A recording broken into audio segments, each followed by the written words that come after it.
नमस्कार दोस्तों, मैं हूं Deepak Singh times of state से। इस वक्त हम गांधीनगर पुलिस स्टेशन के बाहर हैं। ये गांधीनगर पुलिस स्टेशन है और यहाँ पर मूवमेंट कल्की के सदस्य जो हैं वो यहाँ पर पहुंचे हैं।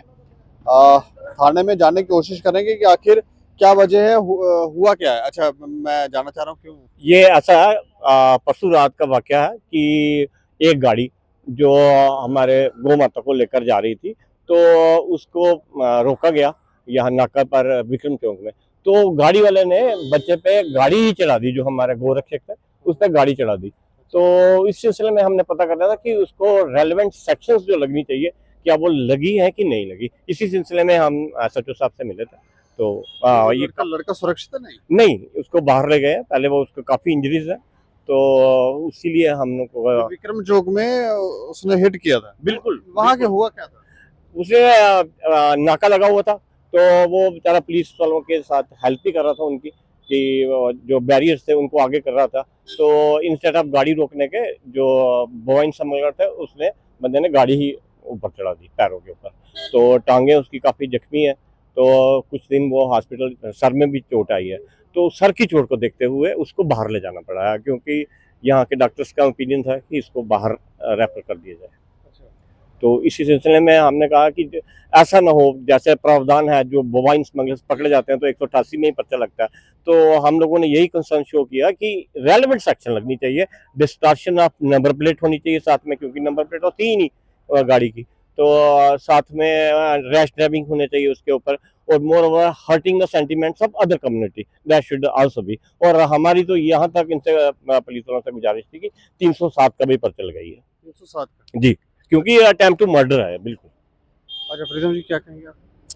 देखिए, यहाँ आप अपने SHO जो है यहाँ अरुण शर्मा जी से उनसे मिले हम काफ़ी सेटिस्फाई भी हुए। उन्होंने अपना जो ड्यूटी है उसका अदा की है। हम ये चाहते थे कि क्या उस बच्चे के कोई इंसेंटिव भी मिल जाएगा या कंपनसेशन सरकार की तरफ से जो एक्सीडेंट में होती है। उस स्मगलर ने जानबूझकर उसको हिट किया, कुचला दिया गाड़ी के नीचे। अगर वो टांग कटी है, टूटी है, कल को कोई जगह भी कोई हादसा हो जाए तो उसका परिवार जो है उसका नहीं है सिर पे, तो उसकी देखरेख कौन करेगा। इसलिए जिन बच्चों ने जो भी गौ रक्षक गौ माता की सेवा करते हैं, तो ये जो कानून है, कानून के अंतर्गत ही उस पर उनको कंपनसेशन मिलना चाहिए। और ये जो स्मगलर है इनके ऊपर बहुत धाराएं लगे, जो कि आत्महत्या को 302 का होता है वो लगनी चाहिए।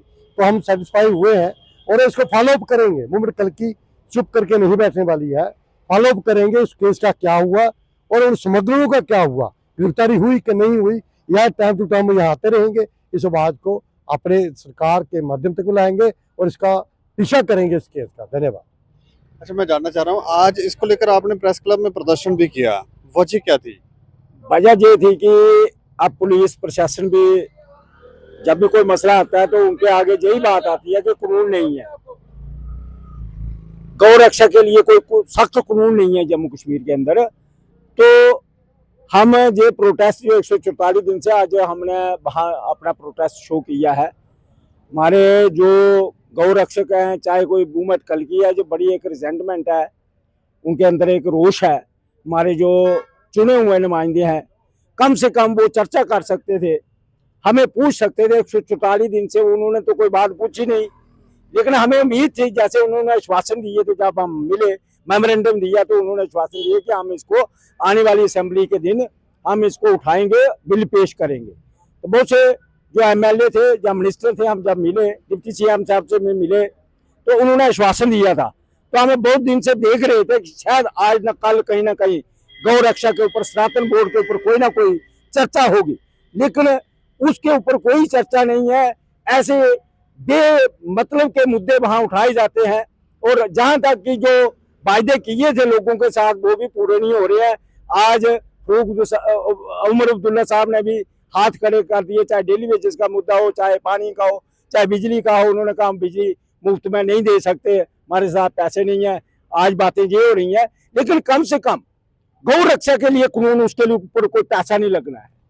सनातन बोर्ड के लिए इन्होंने कोई पैसा नहीं लगाना है, सिर्फ एक कानून बनाना है कि हमारी जो हेरिटेज है, हमारे डोगरा जो मंदिर है हमारे जम्मू कश्मीर के अंदर, उनके पैसे कितने, उनकी संपत्ति कितनी है, वो सारा रख रखाव के लिए कोई ना कोई बोर्ड, कोई ना कोई कानून बनना चाहिए था, लेकिन वो नहीं बनाया। तो हमारी यही डिमांड है, हमारा प्रोटेस्ट 144 दिन के क्या 444 दिन तक पहुंच जाएगा। हम रहेंगे, डटे रहेंगे। हम जब तक ये हमारी दो मांगे सनातन बोर्ड की और गौ रक्षा कानून तब जब तक नहीं बन जाता तब तक हम डटे रहेंगे और सरकार को जगाते रहेंगे, चाहे हमें कोई भी बलिदान देना पड़ेगा, देंगे। जय हिंद, जय भारत। अच्छा, मैं एडवोकेट हरमीत जी से भी बात करना चाह रहा हूँ। अच्छा, मेरे को बताएं कि 144 दिन आपके प्रदर्शन को हो गए और ये जो घटनाएं हो रही हैं तस्करी की, आप स्पॉट पर भी गए थे, क्या लग रहा है, कारण क्या है, क्यों इसको लेकर असेंबली में इतनी खामोशी है? सबसे पहले मैं आपको ये बताना चाहूँगा कि ये जो हमारी जो गाय माता का जो इशू है, जो सनातन बोर्ड का जो इशू है, ये हमारा एक पूरे राष्ट्र का इशू है, सबसे बड़ा इशू है।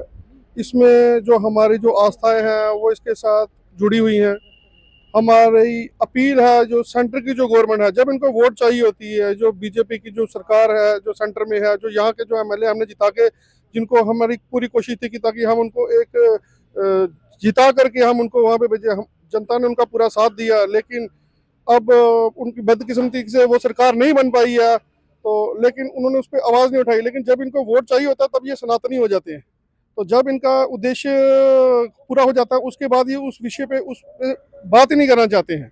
तो अब ये मसला ये है कि हमारे जो दो मिशन है, जो हमारे जो मूवमेंट कल्कि के जो हम चल रहे हैं साथ में, उनके जो उद्देश्य सनातन बोर्ड का गठन किया जाना चाहिए और ये गौ रक्षा को कानून बनना चाहिए। तो इसकी हमारी जो मांगे हैं, ये कम से कम बीजेपी के जो एमएलए जो हमने यहाँ से चुने हैं, ये कम से कम आवाज़ उठाएं, ये भी आवाज़ नहीं उठाते हैं। इसके लिए हमें इनसे बड़ी वो नाराज़गी है और हम इनके साथ, इनके खिलाफ भी अगर हमें जाना पड़ा तो हम जाएंगे। तो हम यही चाहते हैं कि कम से कम कोई आवाज़ उठाने वाला हमारी तरफ से कोई बने जो असेंबली में आवाज़ उठाए। चलिए, शुक्रिया। जी जनाब। तो ये मूवमेंट कल्कि के सदस्य थे जो पुलिस स्टेशन गांधीनगर में पहुंचे थे और यहाँ पर कारण इन्होंने बताया है कि कारण जो है वो दरअसल घटना हुई थी विक्रम चौक में। तस्करों ने बैरिकेटिंग भी उड़ा दी, एक युवक को भी हिट किया, उसकी हालत काफ़ी गंभीर है। ये कह रहे हैं कि कंपनसेशन भी मिलनी चाहिए, एक टास्क फोर्स भी बननी चाहिए जो स्पेशली पशु तस्करी के ऊपर कार्रवाई करे और असेंबली में भी इसके ऊपर आवाज़ उठे ताकि इसके लेकर कोई कानून भी बने। इस खबर के ऊपर आप प्रतिक्रिया भी रखें और देख रहे हैं टाइम्स ऑफ स्टेट। मुझे और मेरे सहयोगी को दें इजाज़त। नमस्कार।